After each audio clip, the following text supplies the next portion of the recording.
Janaka said, "With the tongs of truth I have plucked the thorn of thinking from the innermost cave of my heart. Where is meditation, pleasure, prosperity or discrimination? Where is duality?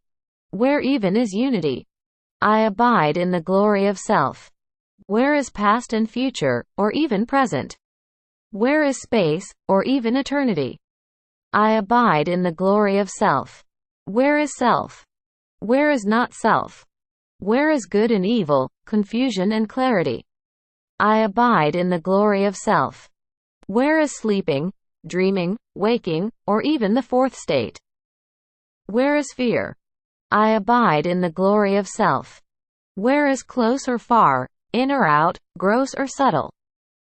I abide in the glory of self. Where is life and death? Where is the world and worldly relations? Where is distraction and stillness? I abide in the glory of self. There is no need to talk about the three ends of life. To talk of yoga is purposeless. Even talking about truth is irrelevant.